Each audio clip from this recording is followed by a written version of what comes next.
বন্ধুরা আজকে ইন্ডিয়ান ফুটবলের অনেকগুলো আপডেট নিয়ে কথা বলবো, যেখানে আমাদের সুপার কাপের দিন ঘোষণা হয়ে গেছে যে কবে সুপার কাপ শুরু হবে এবং কবে শেষ হবে এবং কোটি টিম পার্টিসিপেট করছে সুপার কাপের নিয়ে। আমাদের যে আন্ডার 23 কাতারের এগেনস্টে যে ম্যাচ ছিল সেই ম্যাচে রেফারির যে ভুল সেই ভুল নিয়ে কথা বলবো এবং আমাদের আন্ডার 23 যদি বুরুনের এগেনস্টে হাই স্কোরিং গোল স্কোরিং করে ম্যাচ উইন হয় তাহলে কি আমাদের এফসি এশিয়ান কাপে কোয়ালিফায়ার করার সম্ভাবনা আছে। তো সেই নিয়ে কথা বলবো।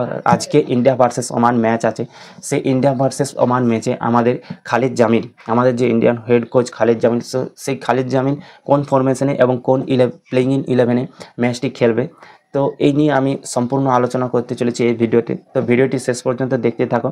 তার আগে আমার চ্যানেলে যদি কেউ নতুন এসে থাকো তো চ্যানেলটি সাবস্ক্রাইব করো, সাবস্ক্রাইব করে পাশে থাকো আর পাশে থাকা বেল আইকনটি প্রেস করে নোটিফিকেশন অল করে রাখো, কারণ যখনই আমি ভিডিও আপলোড করব সবার আগে তোমার কাছে পৌঁছে যাবে। তো চলো ভিডিওটি শুরু করা যাক। তো প্রথমে যে আপডেটটি নিয়ে কথা বলবো আজকের ভিডিওতে, তো সেই আপডেটটি হলো আমাদের সুপার কাপের দিন ঘোষণা হয়ে গেছে, যেখানে সুপার কাপ আমরা 25শে অক্টোবর থেকে আমরা 22শে নভেম্বর পর্যন্ত দেখতে পাবো, যেখানে 16টি টিম সুপার কাপে পার্টিসিপেট করবে।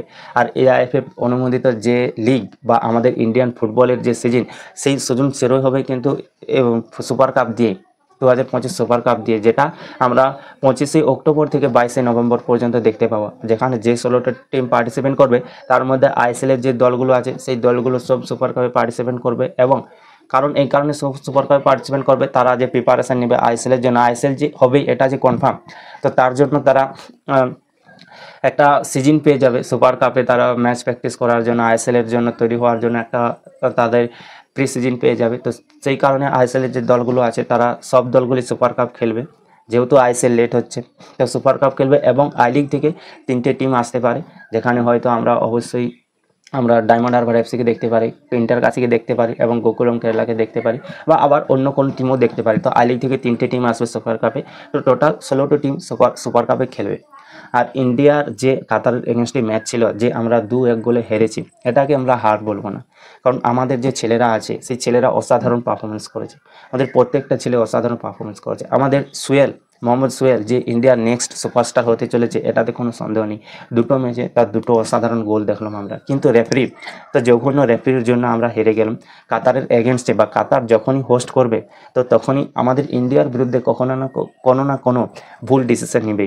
এর আগে আমরা দেখেছি ফিফা ওয়ার্ল্ড কাপ কোয়ালিফায়ার, যেখানে বল আউটলাইনের বাইরে চলে যায়, সেই আউটলাইনের বলকে ঘুরিয়ে নিয়ে এসে গোল করে তখন আমাদের যে লেজেন্ড সুনীল ছেত্রী বলেছিল যে হয়তো ওই অ্যাঙ্গেল থেকে রেফারি দেখতে পায়নি, রেফারি যেখানে দাঁড়িয়ে ছিল সেই অ্যাঙ্গেল থেকে রেফারি দেখতে পায়নি যে বলটা আউটলাইনে চলে গেছে। তো হতে পারে এটা রেফারি দেখতে পায়নি, সেক্ষেত্রে গোল হয়েছে, এটা হতে পারে। কিন্তু কালকে এই আন্ডার 23 যে কাতারের এগেনস্ট ম্যাচ ছিল সেই ম্যাচে যে ফাউল না, ওটা পেনাল্টি ছিল না, তো সেই ম্যাচে পেনাল্টি দিল কী করে? এবং যদি দিয়েছে পেনাল্টি যদি দিল তাহলে কার্ড দেখায় কী করে? তুমি তো পেনাল্টি দিচ্ছ, সেখানে কার্ড দেখায় কী করে? কার্ড দেখিয়ে তাকে বাইরে করে দিচ্ছ। মানে রেফারি হয়তো জানতো যে এদের যদি প্রত্যেকটা প্লেয়ারই খেলে তাহলে হয়তো ইন্ডিয়াকে হারানোটা আরও মুশকিল হয়ে যাবে, তো সেই কারণে তো রেফারিকে কিনে রেখেছিল। তো সেই কারণে যেহেতু আমি একজন ইন্ডিয়ান ফুটবল ফ্যান্স, তো আমি একজন ইন্ডিয়ান ফুটবল ফ্যান্স হয়ে আমি এই কথাটা বলবোই যে কাতার রেফারিকে কিনে রেখেছিল, এটা আমি সরাসরিভাবেই বলবো। আর আমি খুব ফার্স্ট্রেটে আছি, কারণ এত সুন্দর ম্যাচ খেলার পরেও যদি হেরে যেতে হয় তাহলে কোন ফ্যান্স ফার্স্ট্রেট থাকবে না, কোন ফ্যান্স বিরক্তিকর বোধ করবে না? তো আমি বিরক্তিকর বোধ করছি ভাই, কালকে আন্ডার 23 ম্যাচটা হেরে যাওয়াতে আমি বিরক্তিকর বোধ করছি কাতারের এগেনস্টে, কারণ ওই ম্যাচ আমাদের হারার ছিল না, ওই ম্যাচ আমাদের ড্র ছিল না। তো মুসাদ স্যার এর আগে আমি যেরকম প্লেইং 11 বলেছিলাম যে 4-3-3 ফরমেশনে খেলাবে, এবং যে প্লেইং 11 বলেছিলাম তো সেই প্লেইং 11-এ নামিয়েছিল এবং অসাধারণ পারফরমেন্স দেখতে পাই আমাদের আন্ডার 23 ছেলেদের কাছ থেকে, অসাধারণ পারফরমেন্স দেখতে পাই। প্রথম যে গোলটা খায় আমাদের সাহিল পুনমের যে গোলকিপার, সে আউটস্ট্যান্ডিং পারফরমেন্স করেছে, কিন্তু গোল যে খায় প্রথম গোলটি, সেই গোলটি ওর কিছু করার ছিল না ভাই, সামনে বাউন্সের গোল হয়েছিল, তো ওই গোলটি ওর কিছু করার ছিল না, যার কারণে গোল হয়ে যায় এবং সেকেন্ড গোলটি প্লেনটি থেকে আসে। কিন্তু আমরা যে গোলটা করি ওপেন প্লেসে, যে গোলটা করে সেই গোলটা অসাধারণ গোল হয়। প্রথমে মোহাম্মদ সোহেল ক্রস করে পার্থিব গগৈয়ের জন্য, কিন্তু পার্থিব গগৈ সে কন্ট্যাক্ট করতে পারেনি। তবে সানা সিং লেফট উইং থেকে যে বলটি ক্রস করে তোলে এবং দুজন উইঙ্গারের যে কম্বিনেশন দেখতে পায়, তারপর মোহাম্মদ সোহেল একটা অসাধারণ গোল করে আমরা গোল পাই প্রথম গোলটি এবং 1-1 ড্র করি। তারপর সেকেন্ড প্লেনটির কারণে ওই যে পরমবীরের যে প্লেনটিটা হয়, যেখানে কোনো প্লেনটি থাকে না ভাই, জাস্ট একটুকু টাচ ছিল, পড়ে দিয়েছে, তাতে প্লেনটি দিয়ে দিয়েছে, ফাউল দিয়ে দিয়েছে, সেখান থেকে 1 গোলে তারা 2-1 গোলে লিড করে যায়। যেখানে আমরা আর ব্যাক আসতে পারিনি, কারণ আমরা ওয়ান ম্যান ডাউন হয়ে যাই। হয়তো জানতো কাতার যে রেফারি ছিল সে জানতো হয়তো যে যদি এদেরকে 11 জন প্লেয়ারকে রেখে দেয় তো সেখানে হয়তো এরা গোল শোধ করে দিতে পারে, কারণ যেভাবে খেলছিল আমাদের ইন্ডিয়া আন্ডার-23 ছেলেরা যেভাবে খেলছিল, তো সেই কারণে হয়তো কার্ড দেখিয়ে বাইরে করে দেয় এবং আমরা ওয়ান ম্যান ডাউন খেলি, 10 জনে আমরা ম্যাচ খেলি এবং 10 জন ম্যাচেও যে আমরা পারফরমেন্সটা দিই, অসাধারণ পারফরমেন্স দিই, দারুণ পারফরমেন্স দিই। এরপরে বলবো কথা যে যদি আমাদের আন্ডার-20 ছেলেরা যদি বুরিনের এগেনস্টে হাই স্কোরিং গোল করে, মোটামুটি 14-15টা যদি গোল করে, তাহলে কি আমাদের AFC এশিয়ান কাপ কোয়ালিফাই করার কি সুযোগ থাকবে? হ্যাঁ, একটা ভালো সুযোগ থাকবে, কারণ এখনও আমরা যে গ্রুপের যে 11টা গ্রুপের মধ্যে যে 4 জন ভালো সেকেন্ড প্লেস টিমকে তারা কোয়ালিফাই করাবে, AFC যে কোয়ালিফাই করাবে, তার মধ্যে আমরা 10 নম্বরে আছি 2টো ম্যাচ খেলে। তো এখনও একটি ম্যাচ বাকি আছে, যদি বুরিনের এগেনস্টে আমরা যদি 14-15-16টা গোল মারতে পারি, তাহলে হয়তো আমাদের 70 থেকে 80% চান্স থাকবে। যদি আমরা কম গোল স্কোরিং করি তাহলে হয়তো আমাদের 40 থেকে 50% চান্স থাকবে, কিন্তু এই 40 থেকে 50% চান্স থাকলে হবে না, কারণ বুরিন অত ভালো টিম না। আমরা দেখেছি বাহরিন তাদেরকে 10 গোল মেরে হারিয়েছে, কাতার তাদেরকে 13 গোল মেরে হারিয়েছে। তো সেখানে আমরাও আশা করছি, এই আশাটা রাখবো বা এই মেন্টালিটি নিয়ে নামবো যে আমরা বুরিনকে প্রায় 14-15টা গোল মেরে হারাবো এবং আমাদের যে AFC এশিয়ান কাপ কোয়ালিফায়ারে সেখানে আমরা প্রায় 70 থেকে 80% আমরা রাখবো যে আমরা AFC এশিয়ান কাপ কোয়ালিফাই করব, কারণ আমাদের কাতারের এগেনস্টে ভালো আমরা একটা পারফরমেন্স করেছি। হয়তো প্লেনটিকের জন্য আমরা ম্যাচ হেরে যাই, তো সেক্ষেত্রে হয়তো বুরিনের এগেনস্টে যদি আমরা হাই স্কোরিং গোল করি, তাহলে হয়তো আমাদের 70 থেকে 80% চান্স থাকবে AFC এশিয়ান কাপে কোয়ালিফাই করার। তো চান্স থাকবে। তো অবশ্যই কালকে যে 9 সেপ্টেম্বর 8:45 থেকে ম্যাচ আছে, সেই ম্যাচে হয়তো আমরা একটা ভালো ম্যাচ দেখতে পারবো, ভালো হাই স্কোরিং ম্যাচ দেখতে পারবো। তো মুসাদ স্যার হয়তো আরও কিছু পোটেন্সিয়াল দেখাবে, আমাদের প্লেয়াররা 100% দিবে, যেখানে বুলসের এগেনস্টে হাই স্কোরিং গোল করতে এবং আমরা ভালো একটা হাই কোয়ালিটি ম্যাচ খেলতে বাধ্য দেখতে পাই একটা, যেখানে আমরা AFC এশিয়ান কাপে কোয়ালিফাই করে 70 থেকে 80% আমাদের যে কোয়ালিফাই করার সেই চান্সটা ধরে রাখবো।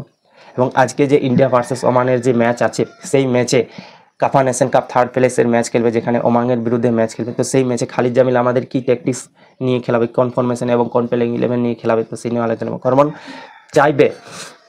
খালিদ জামিল চাইবে যে কাফা নেশন কাপ 2025-এর যে 3rd প্লেসটা আছে, সেই 3rd প্লেস উইন হয়ে এবং 3rd প্লেসের যে টাইটেলটা আছে, সেই টাইটেলটা আমাদের ইন্ডিয়া ধরে রাখতে চাইবে। কারণ আমরা এর আগে দেখেছি যে লাস্ট 2 বছর আমরা ইগোর্স টিম আছে এবং মোনালোর আন্ডারে আমরা ম্যাচ উইন হতে ভুলে গিয়েছিলাম, কিন্তু খালিদ জামিল চাইবে যে ম্যাচটা উইন হতে চাইবে, তাই যে করেই হোক ম্যাচটা উইন হতে চাইবে খালিদ জামিল। যেখানে ওমান যথেষ্ট একটা ভালো ওপোনেন্ট, ভালো টিম ওমান, যারা টপ 60-র মধ্যে আছে ফিফা র্যাঙ্কিংয়ে, আর আমাদের 133-এর মধ্যে আছে। সেখানে চাইবে যে ওমানের এগেনস্টে ম্যাচটা একটা টাফ ম্যাচ, আমরা হাড্ডাহাড্ডি ম্যাচ এবং আমরা হাই কোয়ালিটি ম্যাচ দেখতে পাবো। তো খালিদ জামিল যেখানে অবশ্যই চাইবে যে এই ম্যাচটি উইন হবে ওমানের এগেনস্টে এবং 3rd প্লেসটা সে কনফার্ম করবে। তো তার জন্য খালিদ জামিল যে প্লেইং 11 নাম হবে, যে ফরমেশন নাম হবে, খালিদ জামিল অবশ্যই 4-5-1 ফরমেশনে খেলাবে, কারণ সে কিছুটা ডিফেন্সিভ মনোভাব নিয়ে খেলবে, যেহেতু সে ওমানের এগেনস্টে ম্যাচ খেলছে, যথেষ্ট সে ভালো ম্যাচ খেলছে। তো সেক্ষেত্রে সে একটু ডিফেন্সিং এবং কাউন্টার অ্যাটাকে যাবে, যেখানে 4-5 নিয়ে খেলবে। যেখানে প্লেইং 11-এ আমরা অবশ্যই গুরপ্রীত সিংকে দেখতে পাবো, কারণ সে কোনো রিস্ক নেবে না এই ম্যাচটির জন্য। যেখানে গুরপ্রীত সিং সন্ধুর অসাধারণ টুর্নামেন্ট যাচ্ছে, এই সিজনটা কাফা নেশন কাপটা ভালো যাচ্ছে, তো অবশ্যই গুরপ্রীত সিং সন্ধুকে সে প্রথম ফার্স্ট চয়েসে রাখবে গোলকিপার হিসাবে, তারপর যে 4 জনকে আমরা দেখতে পাবো, হয়তো রাইটে দেখতে পাবো আমরা ভালপুয়া, রাহুল বেকে এবং আনোয়ার আলী এবং মোহাম্মদ উবিস যদি না খেলে তাহলে হয়তো আমরা রোশন সিংকে দেখতে পারি, কারণ মোহাম্মদ উবিস ডেবু করছে এবং ফার্স্ট 3টে ম্যাচ সে খেলেছে, পুরো ফুল ম্যাচ খেলেছে। তো সেখানে যদি টাইট ফিল করে তাহলে আমরা রোশনকে হয়তো দেখতে পারি। তো মোহাম্মদ উবিসই থাকবে, আমার মনে মোহাম্মদ উবিসই থাকবে, কারণ সে ভালো পারফরমেন্স করেছে। প্রথম যে মিডে যে 5 জন থাকবে, অবশ্যই লালিন জুয়েলওয়ালা ছান্দে থাকবে, জ্যাকসন থাকবে, সুরেশ সংযম থাকবে, মহেশ থাকবে। তো এই 5 জনকে আমরা মিডে দেখতে পাবো এবং যে ফরওয়ার্ডে আমরা দেখতে পাবো ইরফানকে আমরা ফরওয়ার্ডে দেখতে পাবো। তো এই প্লেইং 11 এবং এই ফরমেশন নিয়ে খেলাবে আমাদের খালিদ জামিল, যেখানে অবশ্যই ম্যাচটি উইন হতে চাইবে এবং মাস্টলি উইন হওয়ার দরকার আছে, কারণ আমরা দেখেছি যে লাস্ট 2 বছর আমরা উইন হতে ভুলে গেছিলাম। তারপর খালিদ জামিল কাফা নেশন কাপের ফার্স্ট তাজিকিস্তানের ম্যাচ ছিল, সেখানে 2-1 গোলে উইন হয়।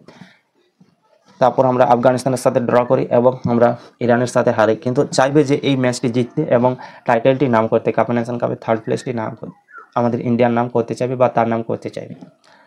তো আশা করছি ভিডিওটি ভালো লেগেছে। তো যদি ভিডিওটি ভালো লাগে তাহলে লাইক করো, বন্ধুদের সাথে শেয়ার করো, আর সাবস্ক্রাইব করতে কেউ ভুলো না, কারণ সাবস্ক্রাইব করলে এবং লাইক করলে আমি মোটিভেটেড পাই, এখানে ভিডিও বানাতে আমি আরও আগ্রহী পাই। তো প্লিজ সবাই সাবস্ক্রাইব করো। তো দেখা হচ্ছে পরের ভিডিওতে, ততক্ষণ পর্যন্ত সবাই সুস্থ থাকো, ভালো থাকো, জয় হিন্দ।